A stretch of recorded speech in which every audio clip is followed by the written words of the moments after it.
Assalamualaikum warahmatullahi wabarakatuh. Nama saya Firman Parlindungan, PhD, peserta Diklat SAR CPNS golongan 3 angkatan 18 dari Universitas Teguh Umar. Rancangan yang saya usulkan pada aktualisasi Diklat SAR CPNS ini adalah monitoring dan evaluasi kurikulum lingkup Universitas Teguh Umar untuk menguatkan sistem penjaminan mutu internal. Hal ini sesuai dengan tugas dan fungsi saya sebagai koordinator Pusat Pengembangan Kurikulum dan Bahasa di Universitas Teguh Umar, dan juga sudah dikonsultasikan dengan mentor saya yaitu Profesor Dr. D.R.H. Darmawi MSI selaku Dekan di Fakultas Kesehatan Masyarakat. Bidang diri saya S1 dan S2 bidang pendidikan bahasa Inggris di Universitas Islam Malang dan melanjutkan S3 di bidang reading dan literasi di Ohio State University Amerika Serikat. Sejak tahun 2013 saya bergabung dengan Universitas Teguh Umar dan sejak tahun 2020 dipercaya sebagai koordinator Pusat Pengembangan Kurikulum dan Bahasa. Selain sebagai koordinator Pusat Pengembangan Kurikulum dan Bahasa, tugas dan fungsi utama saya di UTU adalah sebagai dosen. Sesuai dengan Undang-Undang Nomor 14 Tahun 2005 tentang Guru dan Dosen, bahwa dosen adalah tenaga pendidik profesional yang tugasnya melingkup melakukan tridharma perguruan tinggi, yaitu pengajaran, penelitian, dan pengabdian kepada masyarakat untuk mengembangkan ilmu pengetahuan, riset, dan juga teknologi. Nah, sebagai dosen dan juga sebagai koordinator Pusat Pengembangan Kurikulum dan Bahasa di UTU, saya melihat 5 hal ini menjadi isu yang harus menjadi perhatian. Yang pertama adalah monitoring dan evaluasi kurikulum perguruan tinggi.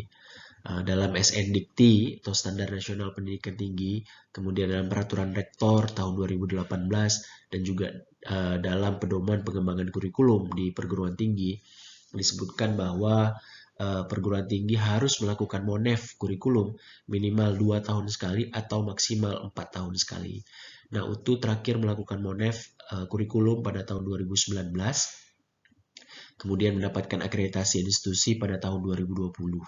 Namun pada tahun yang sama lahirlah kebijakan Merdeka Belajar Kampus Merdeka atau MBKM, di mana mewajibkan perguruan tinggi mengimplementasikannya, sehingga ada restrukturisasi kurikulum pada tahun 2020. Oleh karena itu, saat ini mempertimbangkan kebijakan MBKM dan juga kebijakan lainnya di SNDikti, maka UTU harus melakukan monef kurikulum kembali yang mempertimbangkan kebijakan-kebijakan tersebut. Isu yang kedua adalah pemenuhan SDM belum dilakukan dengan analisis kebutuhan yang tepat.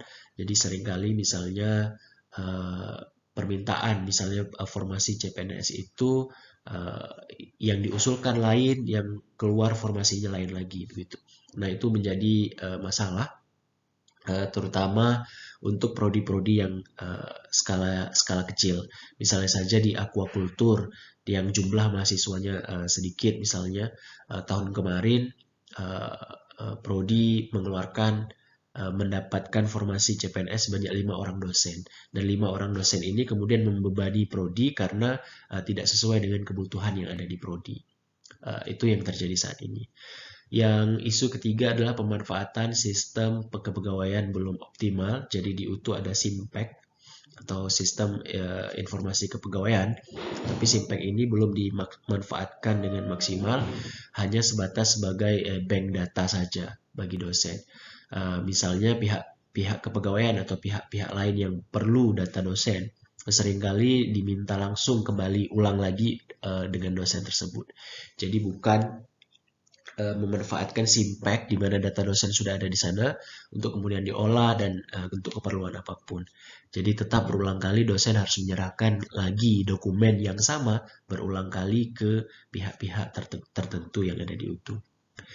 Yang keempat, yaitu penggunaan sistem informasi akademik belum optimal.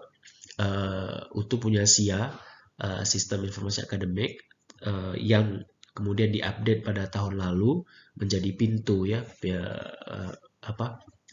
fungsi akademiknya. Nah, di situ lebih terintegrasi untuk absensi mahasiswa, kemudian materi, memulai dan stop perkuliahan, RPS, penilaian dan lain-lain. Tapi sistem ini masih baru dan belum dioptimalkan dengan maksimal begitu, masih banyak dosen dan juga mahasiswa yang belum paham bagaimana memanfaatkan sistem itu.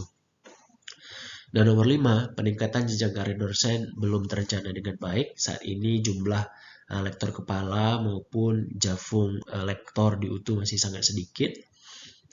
Dan perlu ada strategi khusus sebenarnya yang harus dikembangkan terkait dengan bagaimana percepatan jenjang karir dosen itu bisa sampai ke guru besar dengan terencana begitu, yang akan mendukung terutama penguatan institusi.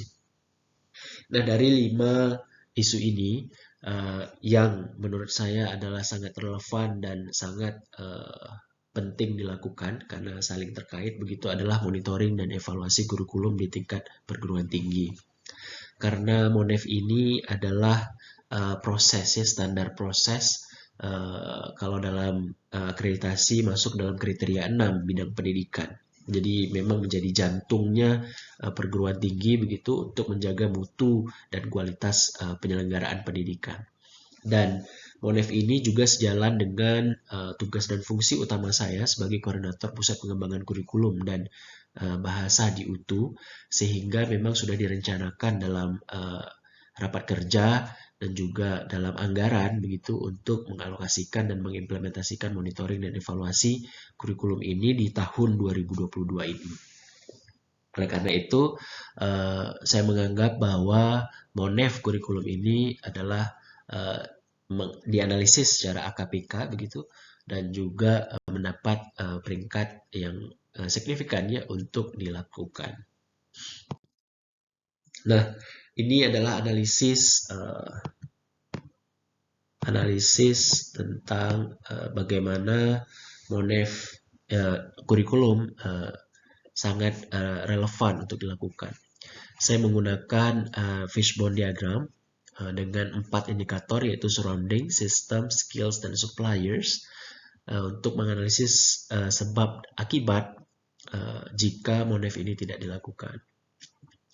Di sini terlihat bahwa ada surroundingnya, jika akibatnya ada kesenjangan ya capaian pembelajaran dan profil lulusan serta buruknya implementasi kurikulum yang dinilai dari adanya surrounding, system, skills, dan suppliers.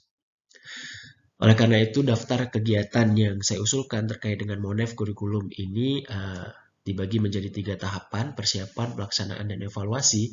Untuk persiapan, kita akan melakukan koordinasi stakeholders internal, mulai dari Kabiro Akademik, Pusat Penjaminan Mutu, Pusat Audit dan MONEF Mutu Internal, tim penjaminan mutu fakultas, dan tim penjaminan mutu di jurusan untuk melakukan rancangan ini bersama-sama.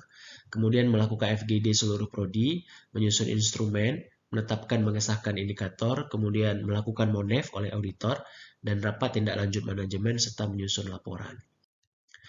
Nah, dampak pemecahan isu yang ditawarkan adalah bagi individu, terutama bagi mahasiswa, dapat mendapatkan pelayanan pendidikan yang berkualitas. Kemudian mahasiswa juga sebagai penerima manfaat langsung dan pengguna kurikulum utama bisa menerima kualitas pendidikan yang maksimal. Bagi instansi tentu saja untuk memperkuat penjaminan mutu dan membantu akreditasi institusi maupun program studi dan juga mempertahankan relevansi pendidikan. Bagi masyarakat, penjaminan mutu pendidikan tinggi meningkatkan kepercayaan publik tentang mutu dan meningkatkan kualitas lulusan. Ini jadwal kegiatan saya bagi menjadi minggu. Untuk bulan Agustus masih ada 1 minggu terakhir, kemudian September memaksimalkan MONEF dan lain-lain, dan 1 Oktober itu 1 minggu di bulan Oktober dimanfaatkan untuk menyusun laporan akhir. Masalah yang saya lihat akan muncul, yang pertama akan ada lambatnya proses penerbitan SK penetapan rektor. Oleh karena itu nanti saya akan koordinasi dengan pihak umum untuk menerbitkan nomor SK-nya dulu begitu. Kemudian ada untuk auditor akan dilakukan MONEF atau persamaan persepsi begitu tentang MONEF, dan untuk jadwalnya akan diberikan lini masa atau alokasi waktu yang cukup bagi auditor untuk melaksanakan MONEF sehingga tidak berbenturan dengan yang lain. Ini dokumentasi kegiatan. Saya sudah melakukan monef atau koordinasi dengan berbagai pihak internal, stakeholder internal, termasuk konsultasi bersama mentor. Demikian presentasinya. Saya ucapkan terima kasih. Assalamualaikum warahmatullahi wabarakatuh.